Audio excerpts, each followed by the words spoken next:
E aí, meus nobres, hoje você vai ver de novo o Borsalino tremendo de base pro Shanks e pro Ben Beckman. E claro, o Shanks lutando contra o Rei Demônio. E tudo isso tem a ver com a filha dele, que pra quem não sabe, ele tem uma filha, viu? Então também conseguiremos descobrir um dos passados mais tristes sobre a filha do Shanks. Porque o Shanks foi considerado um herói. O Luffy já começa dando um golpe na Uta e ela fala, olha, você tem que entender que a grande era dos piratas já acabou. Por que você fica tanto insistindo em se tornar o rei dos piratas? Luffy responde que é pra criar uma nova era dos piratas. Então a Uta joga ele e fala, ó, a grande era dos piratas começou depois da grande execução do Gold Roger e agora vai terminar com a sua execução. Assim a Uta pega o chapéu do Luffy e rasga na frente dele com essa situação e fala o seguinte, Uta, é o seguinte, lembro que você amava os piratas do Shanks, por que você começou a odiar tantos piratas assim? Uta diz que na real é tudo culpa do Shanks, porque ela considerava ele um pai de verdade. Só que o Shanks a abandonou no reino de Elegia. O Luffy responde ao Toro e fala, ele abandonou você pra você se tornar uma cantora profissional. E a Uta responde que isso é uma mentira. Assim mostra um pouco o passado, de como ela foi bem recebida no reino de Elegia. O pessoal falava que a voz dela era muito bonita.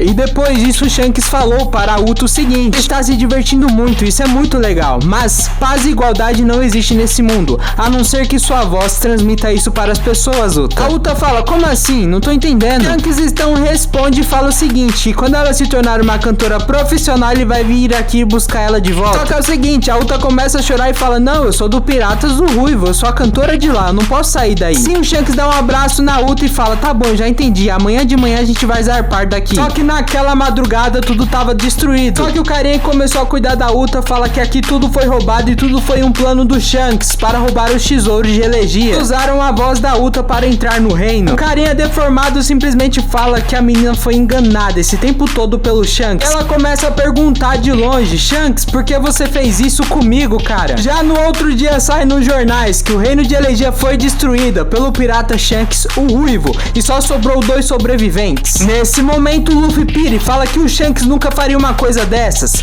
Então a Uta fala, você acha que você também não é empecilho na vida do Shanks? Porque o que foram esses 12 anos pra mim e pra você? Por acaso você acha que ele vai vir aqui pra salvar você, Luffy? Vai salvar você sim, porque foi você que começou toda essa confusão, Uta. Uta então diz que ele me abandonou, entenda isso, ele nunca virá aqui. E diz bye bye, Luffy. Mas olha quem segura a faca da Uta. E é exatamente ele, Shanks, o Ruivo. Ele veio ver a Uta cantar pela última vez. E não só ele, o bando inteiro. E olha o macaco. Só de ver o Shanks aqui, pessoal, se você curte tanto ele, já deixa aquele like bem gostosinho. Assim a Uta começa a dar uma de Kira, ri pra caramba e fala, você chegou bem na hora, a gente tem pendências pra resolver, não é, Shanks? A Uta então dá um flip pra trás e só fala o seguinte, pessoal, o pior pirata de todos está aqui, levantem e acabem com ele. Enquanto isso a Uta fala no outro mundo, você ainda com isso, Luffy? No momento aparece o Law e joga um Chambers. O Bartolomeu com sua barreira, falando o seguinte para ela, que a voz dela não vai mais sair de lá de dentro. Assim a Uta fica meio biruleibe lá no outro mundo também. Porque o Shanks só tá levando lavada na cara. E o Ben Beckman como imediato já fala pra todo mundo não atacar os cidadãos. Só que os marinheiros atiraram. A Uta estanca o sangue do cara e fala, aguenta aí por favor, a nova era tá chegando. O Shanks fica surpreendido pelas palavras de sua filha, né? Tá o maior inimigo de One Piece falando pra eliminarem a Uta, nem que custe a vida de todos. Ben Beckman fala, Marinha fala que tá do lado da justiça, mas tá aqui atacando civis. Onde é essa, Kizaru? Borsalino responde com a Sakanino Magatama, mas se prepare porque essa é a melhor cena que tem. O Shanks com apenas um golpe, ele defende isso. Shanks então chega até onde o Borsalino está e fala, você vai me desculpar, mas o caso aqui é de família, tá? O Borsalino já deixa o bolso pra condução já. E do outro lado do mundo está a Uta louca, mas descobrem que realmente ela comeu cogumelo que deixa a pessoa em estado de frenesi. A Uta dá até um decote da hora em todo mundo dos piratas e fala que deveria ter marcado todo mundo como pessoas ruins desde o começo. E ainda afirma que agora ela vai despertar algo que ela já deveria ter despertado desde o começo. Borsalino diz que já estava preparado para isso, mas não vai ser de nenhuma serventia, então ele destrói o bagulho que faz as pessoas não ouvirem a música da Uta. Porque agora o Rei Demônio simplesmente chegou. O Demônio Tot Música. A Uta fica meio maluca cantando essa música do Rei Demônio e basicamente Basicamente o Shanks tenta atacar, mas ele não consegue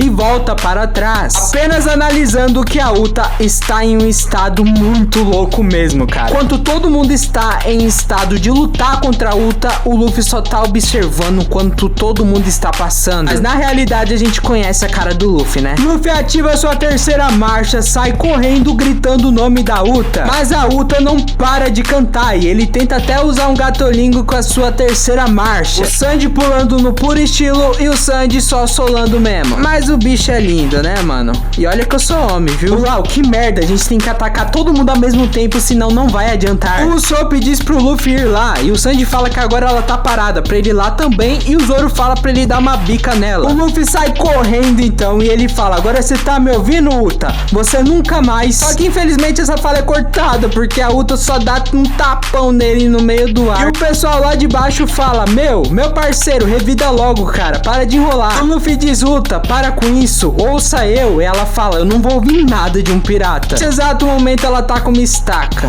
mas olha quem defende. Exatamente, a pessoa que cuidou da Uta depois do Shanks ir embora. O carinha diz que não vai deixar de jeito nenhum que ela machuque um amigo querido dela. A Uta diz: o problema é que ele acredita no Shanks, Gordon. Gordon então diz: não, Uta, aquilo era mentira. Há 12 anos atrás não foi o Shanks que destruiu tudo. E tudo isso foi obra do Tot Music. Me perdoe, eu nunca tive coragem de contar isso para você. O Gordon diz que eles erraram porque queria que todo mundo ouvisse a voz da Uta. A voz dela conseguiu trazer as letras do Tot Music. Nesse exato momento que a Uta começou a cantar, começou a surgir o Rei Demônio. E foi assim que o Rei Demônio tomou conta de seu corpo e usar todo esse poder contra o reino. Gordon até falava: acorda, Uta, não se deixe controlar pelo Tot Music. Só que os piratas do Ruivo conseguiram deter o Tot Music. E ainda bem que ela era uma criança, porque ela conseguiu cair no sono e terminar tudo aquilo. Shanks então diz: fale para a Uta que a culpa foi minha por todo esse caos. E também para a Marinha. Gordon fica muito preocupado, mas também o Shanks fala o seguinte: que ele já é procurado pela Marinha, então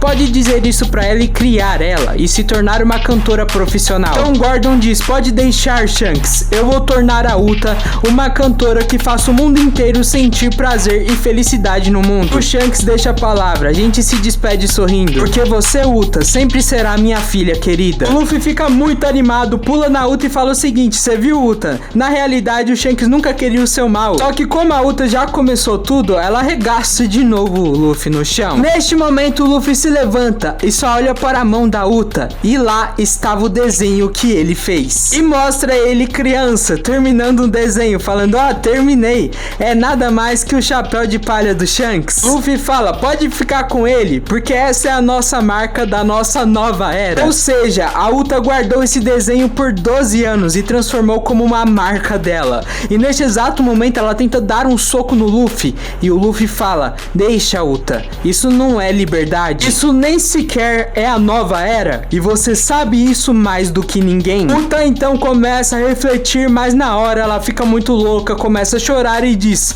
Luffy. Assim ela pira de vez sem raciocinar nada e o Luffy só fala Uta, como sempre, né? O Tot Music começa a atacar de novo, só que enquanto isso o pessoal só observa do lado de fora. Tá o Ben Beckman apontando uma arma para o próprio Borsalino, porque o Borsalino ele quer atacar e ele fala: oh, que estranho, os piratas defendendo os civis enquanto a gente tenta matar os civis. Ben Beckman diz que está protegendo porque não quer que os pecados deles se tornem da filha deles. Termina com: ei, cambada, parem de atacar os civis. Ben Beckman é o imediato mais foda que tem, de verdade. Cara, uma crítica final que eu queria dar sobre esse filme em questão sobre a justiça do Kizaru. Vocês percebem, eu não sei se ele tem algum problema mental ou algo do tipo, mas parece que ele não sabe o lugar dele, entendeu? Ele não sabe, ele se questiona sobre alguns assuntos, né? Tipo, ó, a Marinha tá atacando enquanto os piratas estão protegendo os civis. Ou seja, o Kizaru, ele ao mesmo tempo, ele quer proteger, só que ao mesmo tempo ele tá sendo mandado, mas é algo que ele não quer fazer. mas ele se pergunta sobre aquilo em questão, mas ao mesmo tempo ele não age. Então ele é como se fosse um cão da marinha. Que, meu parceiro, o que me deixa mais indagado é essas coisas ficarem mais claras, principalmente em Egghead, que o Kizaru tem que matar o Vegapunk. Então ele fica muito questionando sobre o que é justiça na mente dele.